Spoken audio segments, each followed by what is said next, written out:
एक मिलीनियर की suspicious death हो जाने के बाद सारे लोग उसकी प्रॉपर्टी के पीछे थे। एक इंश्योरेंस के इन्वेस्टिगेटर ने इन्वेस्टिगेशन स्टार्ट की और सब कुछ चीज़ें सामने आने लग जाती है। एक्चुअल किलर कौन था, डेथ के पीछे क्या मिस्ट्री थी, ये आज की मूवी वाइल्ड थिंग 2 में हम देखेंगे। एक्चुअल में पार्ट 1 और पार्ट 2 में कोई भी रिलेशन नहीं है, फिर भी आप अगर पार्ट 1 देखना चाहते हो तो इसकी लिंक मैंने डिस्क्रिप्शन में डाल दी है। अगर आपको वीडियो अच्छा लगता है तो प्लीज़ इसे लाइक और कमेंट ज़रूर कर दीजिएगा। ये मूवी अलग अलग ट्विस्ट एंड टर्न्स के साथ आती है, तो अंत तक इस वीडियो को जरूर देखिएगा। बिना किसी देरी के एक्सप्लेनेशन स्टार्ट करते हैं। मूवी स्टार्ट होती है और हमारी मेन कैरेक्टर जिसका नाम है ब्रिटनी एक क्रोकोडाइल के लेक पर आई हुई थी। एक्चुअली अभी अभी उसकी मदर ने इसी लेक में सुसाइड की थी। वो अपनी मदर को मिस करती है तो इस जगह पर आकर उसे याद करती है। इसके बाद वो अपनी स्कूल में आई। यहाँ पर कुछ पुलिस ऑफिसर्स थे जो सारे स्टूडेंट को कुछ इन्फॉर्मेशन देना चाहते थे। डिटेक्टिव मॉरिस ने सबसे कहा कि आपको पार्टी करनी चाहिए पर कुछ लिमिट में। इसमें अगर आपने सब्सटेंस अब्यूज किया यानी कि ड्रग्स वगैरह किए तो इसके अंजाम बहुत ही गलत हो सकते हैं। उसने एक डॉक्टर भी लाया हुआ था। डॉक्टर का नाम था जूलियन। जूलियन सबको बताता है कि किस तरीके से ड्रग्स की वजह से लड़कों की डेथ होती है। इसके बारे में वो डिटेल्स दे रहा था, सबको डराने की कोशिश कर रहा था। यहाँ पर स्टूडेंट उसका भी मजाक उड़ाते हैं। स्टूडेंट में एक लड़की थी जो हमारी और एक मेन कैरेक्टर है, इसका नाम है माया। माया जूलियन से पूछती है कि जब किसी की डेड बॉडी मिलती है तो उसके आइडेंटिफिकेशन आप कैसे करते हो। जूलियन ने उसे कहा कि हम उसके डेंटल रिकॉर्ड से करते हैं। आज किसी भी स्टूडेंट का लेक्चर सुनने का मूड नहीं था क्योंकि आज लड़कियों का वॉलीबॉल का मैच है और सारे लोगों को वही देखना था। ये मैच होता है और इसमें ब्रिटनी खेल रही थी और उसी की वजह से वो मैच जीत गए। अब इसका सेलिब्रेट करने के लिए सारे लोग ब्रिटनी के घर पर आते। यहाँ पर सारे लोग बहुत ज्यादा एंजॉय कर रहे थे। ब्रिटनी जरा वरीड थी कि अगर उसके घर का कोई नुकसान हुआ तो उसके स्टेप फादर उस पर बहुत ज्यादा गुस्सा होंगे। घर में अलग अलग कैमरेज लगे थे तो इससे वो सब पर नजर रखती है। एक लड़का उसकी मदर की फोटो पर ड्रॉ करने लग गया था। उस पर गुस्सा हो गई, उसे रोकने की कोशिश करती है। वो कितना भी ट्राई करे फिर भी इस पार्टी को रोक नहीं सकती थी। वो अपसेट होकर अपने रूम में चली गई पर वहां पर माया थी। माया उससे पूछती, मुझे एक बात बताओ, तुम्हारी मदर ने इस मिलीनियर से शादी क्यों की? सबको पता था कि इसके बहुत सारे चक्कर थे, क्या सिर्फ पैसों के लिए? अगर यही बात थी तो तुम भी किसी मिलीनियर के साथ शादी कर लो, तुम्हें कभी भी किसी भी चीज की वरी करने की जरूरत नहीं पड़ेगी। एक्चुअल में स्कूल में ये दोनों एक दूसरे को हेट करते हैं। इन दोनों में झगड़ा हो गया और माया यहाँ से चली जाती है। थोड़ी देर में ब्रिटनी के स्टेप फादर जिनका नाम है नाइल्स ये घर पर पहुंच गए। ये जल्दी से सबको घर से निकाल देते हैं। वो ब्रिटनी पर गुस्सा आते हैं तो कहते हैं तुम भी तुम्हारी मदर की तरह बहुत घटिया हो। आज रात ब्रिटनी अचानक से बाहर से कुछ आवाज सुनती है तो उसकी नींद खुल गई। उसने जाकर अपने सिक्योरिटी कैमरेज चेक किए। वहां पर वो देखती है नाइल्स को एक आदमी धमका रहा था। नाइल्स को मारकर वो आदमी चला गया तो ब्रिटनी नाइल्स के पास आई। वो उससे पूछती कि वो था कौन, पर नाइल्स उसे कुछ भी नहीं बताता। नाइल्स ने उससे कहा कि अब मैं 2-3 दिनों के लिए बाहर जाने वाला हूँ, पर क्या मैं तुम पर ट्रस्ट कर सकता हूँ? ब्रिटनी कहती है कि ऑफकोर्स आप कर सकते हो और वो उन्हें डैड बुलाती है। पर नाइल्स ने क्लियर किया कि मैं तुम्हारा स्टेप डैड हूँ। कल रात जो भी हुआ था ये ब्रिटनी अपने फ्रेंड को बताती है। वो नाइल्स के लिए बहुत ही वरीड थी। तभी स्कूल में उसे प्रिंसिपल के ऑफिस में बुलाया जाता है और यहाँ पर 2 डिटेक्टिव्स है। उसे पता चला कि नाइल्स का प्लेन क्रैश हो चुका है। उसे बहुत बुरा लगा क्योंकि इस वर्ल्ड में सिर्फ नाइल्स ही उसका अब ख्याल रखता था। और जहाँ पर प्लेन क्रैश वगैरह हुआ था इसकी इन्वेस्टिगेशन चल रही थी। वहीं पर एक डिटेक्टिव आता है जिसका नाम है टेरेंस। टेरेंस एक्चुअल में इंश्योरेंस का इन्वेस्टिगेटर था। नाइल्स के नाम पर $2 मिलियन की पॉलिसी थी। तो एक्चुअल में क्या ये एक्सीडेंट था, क्या उसे किसी ने मारने की कोशिश की थी? इसी को इन्वेस्टिगेशन करने के लिए टेरेंस वहाँ आया हुआ था। वो इसके बारे में मॉरिस से बात करता है पर मॉरिस ने उसे क्लियर कर दिया ये सिर्फ एक एक्सीडेंट है, इसमें ज्यादा डीप जाने की जरूरत नहीं है। टेरेंस मॉरिस से कहता है कि चीजें सिंपल लगती है पर उतनी सिंपल होती नहीं। टेरेंस हर एक चीज पर शक करता है। एक्सीडेंट की इन्वेस्टिगेशन में पता चला कि प्लेन में कुछ रैट्स थे। इन रैट्स ने प्लेन की वायरिंग को कट कर दिया था तो इसी वजह से एक्सीडेंट हुआ है। मॉरिस को शक जाता है कि किसी ने करवाया हो सकता है। तो इसी के बारे में बात करने के लिए वो ब्रिटनी के पास आया। उसे एक्सीडेंट के पीछे का रीजन बताता है और पूछता है कि नाइल्स के कोई दुश्मन थे, क्या कोई कर सकता है?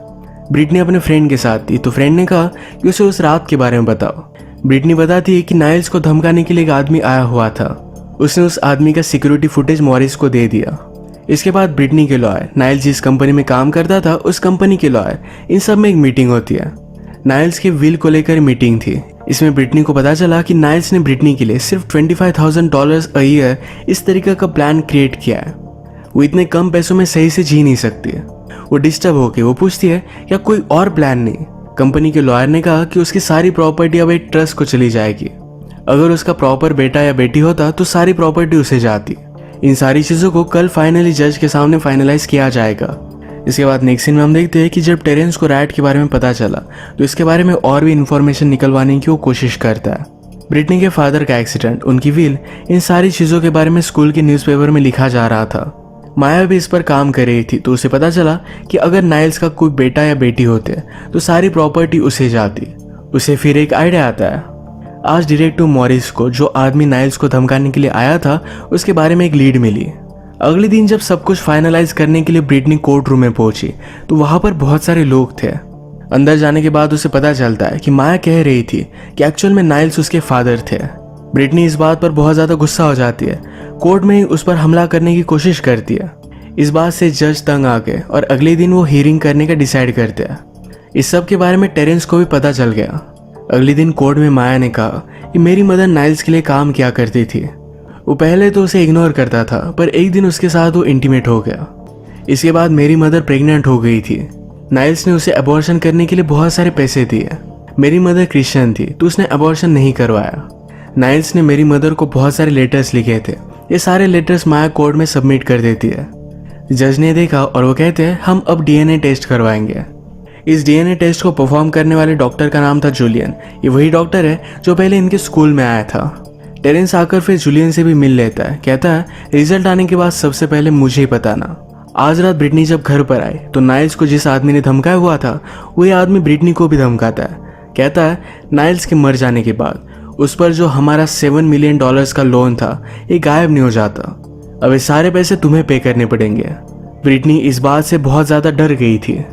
अगले दिन कोर्ट में डीएनए टेस्ट का रिजल्ट बताया जाता है तो इसमें पता चला कि माया ये नाइल्स की बेटी है। सारी प्रॉपर्टी अब उसे मिल जाएगी। ब्रिटनी इस बात से बहुत ज़्यादा अपसेट थी पर रात में जब उसने टीवी ऑन किया तो जो आदमी उसे धमकाने के लिए आया था उसे डिटेक्टिव मॉरिस ने अरेस्ट कर लिया है। फाइनली उसे कुछ राहत मिलती है। रात में टेरेंस रैट्स के डॉक्टर के पास आया। उसे पता चला कि जो रैट प्लेन में थे ये अलग नस्ल के रैट्स थे। ये अपनी दांतों से किसी भी चीज़ को तोड़ सकते थे। ये बहुत ऊंचाई से भी गिरे फिर भी ये जिंदा रहते थे। मतलब इनकी सर्वाइवल स्किल बहुत ही अच्छी थी। टेरेंस कंफर्म हो जाता है कि नाइल्स को मारने का ये किसी ना किसी का तो प्लान था। इसी के पैरेलल में हम देखते हैं कि ब्रिटनी से मिलने के लिए माया आई। ये दोनों मिलकर सेलिब्रेट कर रहे थे। ये दोनों एक दूसरे को किस करने लगते हैं। तभी वहां पर जूलियन आया। जूलियन कहता है कि अब तक हमारे पास पैसे आए नहीं हैं, हमें सावधान रहना पड़ेगा। इसका मतलब है ये तीनों के तीनों इस प्लान में शामिल थे। जूलियन ही डीएनए टेस्ट का इंचार्ज था तो इसलिए वो फेक रिजल्ट ला सकता था। नाइल्स की कंपनी की वजह से ब्रिटनी को कुछ भी प्रॉपर्टी नहीं मिलती तो यही प्रॉपर्टी पाने के लिए उसने माया के साथ मिलकर, डॉक्टर जूलियन के साथ मिलकर ये सारा प्लान किया था। इस विक्ट्री को सेलिब्रेट करने के लिए ये तीनों इंटीमेट हो जाते हैं। अगले दिन ब्रिटनी अपनी मदर को याद करने के लिए लेक पर आई हुई थी पर टेरेंस वहां पर पहुंच जाता है। वो अपने आप को इंट्रोड्यूस करवाता है। कहता है तुम्हारे फादर की डेथ रैट्स की वजह से हुई थी या तुम्हारे घर में रैट्स की कोई प्रॉब्लम्स है। वो उसे अलग अलग क्वेश्चन पूछ रहा था। इन सारे क्वेश्चंस की वजह से ब्रिटनी जरा प्रेशर में आ गई। वो जल्दी से स्कूल आई और माया से वो बात करती है। वो बहुत ज्यादा डर चुकी थी। माया उसे कहती है कि टेरेंस को कुछ भी पता नहीं है, तुम्हें डरने की कोई भी जरूरत नहीं है। तुम इस तरीके से मुझसे पब्लिकली नहीं मिल सकती, सारी चीजों को हम हैंडल कर लेंगे। रात में टेरेंस जूलियन के पास पहुंच गया। वो नाइल्स के बारे में उसे भी अलग अलग क्वेश्चन पूछ रहा था। इसकी वजह से जूलियन भी बहुत ज्यादा टेंशन में आ जाता है। वो डायरेक्टली माया के पास पहुंचा। ब्रिटनी उसे समझाती है कि टेरेंस सिर्फ तुम्हारे दिमाग के साथ खेल रहा है। तुम अपने आप को कंट्रोल में रखो और सोचो कि हमें $70 मिलियन मिलने वाले हैं। वो फिर उसके साथ इंटीमेट होने लग गई। टेरेंस ने एक्चुअल में जूलियन का पीछा किया था। उसे इन दोनों के बारे में पता चल जाता है। वो जब इन दोनों को देख रहा था तो अचानक से एक आदमी ने पीछे से उस पर गन लगा दी। टेरेंस उसे कहता है कि मैं इंश्योरेंस का इन्वेस्टिगेटर हूँ। माया को बहुत सारी प्रॉपर्टी मिलने वाली है तो इसी को मैं इन्वेस्टिगेट कर रहा था। वो आदमी कहता है कि माया के फादर तो इतने अमीर नहीं थे और उन्हें मरे हुए 1 साल हो चुका है, अब माया को क्यों पैसे मिलेंगे। इसमें टेरेंस इंटरेस्टेड हो गया। पूछता है उसके फादर की ग्रेव कहाँ पर है। वो जाकर उसे देख आया। वहाँ पर उसने नोटिस किया कि इस ग्रेव को अभी अभी डिग किया गया था। अगले दिन माया की नाइल्स की कंपनी के लॉयर के साथ मीटिंग हुई। उसे सारे पैसे मिल जाते हैं। वो बहुत ज़्यादा खुश थी। तभी उसने डायरेक्टली ब्रिटनी को कॉल कर दिया। वो कहती है कि जूलियन बहुत ज़्यादा डर रहा था, हमें उसके बारे में कुछ ना कुछ तो करना पड़ेगा। उसने उसे एक लोकेशन दी जहाँ पर ये तीनों रात में मिलने वाले हैं। ब्रिटनी और माया वहाँ मिले और माया के हाथ में गन थी। माया ब्रिटनी से कह रही थी कि हमें जूलियन को मारना पड़ेगा वरना वो कुछ ना कुछ तो गड़बड़ कर देगा। जूलियन एक्चुअल में हार्वर्ड से मेडिकल डॉक्टर बना हुआ था, पर अपनी ड्रग्स की आदत की वजह से उसकी सारी क्रेडिबिलिटी चली गई थी। फिर से इसी वजह से वो गड़बड़ कर सकता है, तो इसी वजह से माया उसे मारना चाहती थी। जब जूलियन वहां पर पहुंचा तो उसे शूट करने की कोशिश करती है, वह ब्रिटनी ने उसे बचा लिया। जल्दी से वो वहां से भागने लग गया। उसे लग रहा था कि ब्रिटनी भी उसे मारने की कोशिश कर रही है, तो जूलियन ने उसे पीछे से पकड़ लिया। उसे मार रहा था तभी माया उसे शूट कर देती है। ब्रिटनी इस बात से बहुत ज़्यादा डिस्टर्ब हो गई थी। माया उसे समझाती है, तुम्हारी मदर की सुसाइड को हम इस तरीके से जाहिर नहीं होने दे सकते। ये दोनों फिर जूलियन की बॉडी को जिस लेक में बहुत सारे क्रोकोडाइल्स है यहाँ पर डालने वाले थे, पर अचानक से उन्हें पुलिस की आवाज आती है। रात में हर जगह पर घूमते हुए एक पुलिस ऑफिसर यहाँ आया हुआ था। माया उससे बात करती है, उससे पूछता है कि तुम यहाँ क्या कर रही हो। माया ने कहा कि मेरे फ्रेंड्स के साथ मैं यहाँ आई हुई थी, वो मुझे यही छोड़कर चले गए। ब्रिटनी जूलियन की बॉडी को काटने वाली थी, पर जूलियन अभी भी थोड़ा सा जिंदा था। वो ब्रिटनी को मारने की कोशिश करता है तो ब्रिटनी जोर से चिल्लाती है। उसने फाइनली जूलियन को पूरी तरीके से मार डाला, पर ये सारी चीजें पुलिस ऑफिसर ने सुन ली थी। वो आसपास ढूंढने की कोशिश करता है पर उसे कोई भी मिलता नहीं। फाइनली वो माया को घर तक लिफ्ट दे देता है। फाइनली ब्रिटनी जूलियन की बॉडी को ठिकाने लगा देती है। उसकी गाड़ी छोड़ने के लिए उसके घर तक पहुंच गई। टेरेंस भी केस की इन्वेस्टिगेशन करता करता जूलियन के घर पर पहुंच गया था। उसने ब्रिटनी को देखा तो बहुत ही सस्पिशियस थी। उसके फेस पर खून था। ब्रिटनी के घर पर जाने के बाद उसने जूलियन की गाड़ी को चेक किया। टायर्स पर उसे मर्ड मिला। उसने फिगर आउट कर लिया था कि जूलियन की बॉडी के साथ ब्रिटनी ने क्या किया होगा। वो अगले दिन लेक के पास डिटेक्टिव मॉरिस को बुलाता है, सारी चीजें चेक करने के लिए कहता है। डिटेक्टिव ने सारा लेक देखा पर उन्हें कहीं भी बॉडी नहीं मिलती। वो अब टेरेंस पर बहुत ज्यादा गुस्सा था। उसे कहता है कि मेरा टाइम वेस्ट मत करो और जल्दी से इस टाउन से निकल जाओ।